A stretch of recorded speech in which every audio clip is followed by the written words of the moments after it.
চলুন আজকে আপনাদেরকে নিয়ে যাই ব্যাংককের চায়না টাউনে।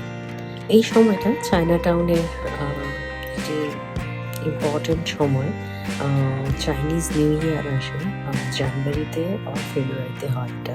গত বছর ছিল 29 জানুয়ারি, এই বছর এটা ফেব্রুয়ারিতে পড়েছে। এই কয়েকটা ক্লিপস গত বছরেরই, আমি এর ভিডিও আগেও দিয়েছি এই চ্যানেলে, আপনারা দেখে নিতে পারেন। অনেক পুরনো ভিডিও, চায়না টাউনের অনেক ভিডিও আছে।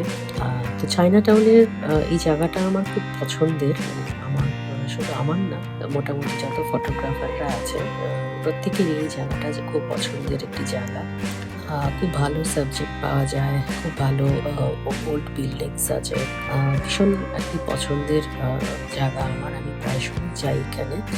তো বাট এই বছর এখন পর্যন্ত যাওয়া হয়নি, কারণ আমার একের পর এক চলেই যাচ্ছে বিভিন্ন রকমের সমস্যা।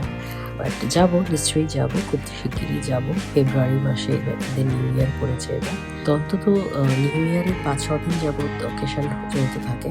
তো তার আগে থেকেই কিছু প্রিপারেশন ওদের শুরু হয়, রান্না বান্না, কেনাকাটি। ইভেন দেখতে পাবেন যে এই ভিডিওর রাস্তার পাশেই ড্রেসগুলো বিক্রি হচ্ছে। এখানে কিন্তু সবাই এখান থেকেই মোটামুটি কেনে, বলতে পারেন কোনো ভেদাভেদ নেই যাকে বলে আর কি। তো এটা দারুণ একটা এনজয়েবল সময় কাটাই এখানে।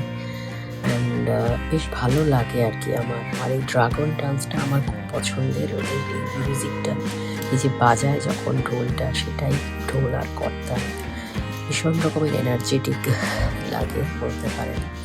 অ্যান্ড এটা একটা ওয়ান্ডারফুল এক্সপিরিয়েন্স। অন্তত বছরে 2বার এরকম হয় এখানে। একটা হচ্ছে ভেজিটেরিয়ান ফেস্টিভ্যাল, যেটা অক্টোবরে হয়। এখানে 10 দিন সবাই ভেজিটেরিয়ান খাবার খায়। আর আরেকটা হচ্ছে এটা চাইনিজ নিউ ইয়ার। তো এই দুটো খুব ইম্পর্টেন্ট ফেস্টিভ্যাল হয় এখানে ব্যাংককে, চায়না টাউনে পালন করা হয়। এখন অবশ্য বিভিন্ন মল বা অনেক কিছুকেই সাজানো হয় ডেকোরেশন করে, বা ড্রাগন ডান্সটা হয়। বাট আমি অথেন্টিক এই চায়না টাউনেই আসাটা পছন্দ করি। তো আপনারা দেখুন, এই বছরও নিশ্চয়ই যাবো, গিয়ে আমি শ্যুট তো করবোই, ছবি তো তুলবই। তো গত বছরের কিছু ক্লিপস আছে, আশা করি আপনাদের ভালো লাগবে। Thank you so much.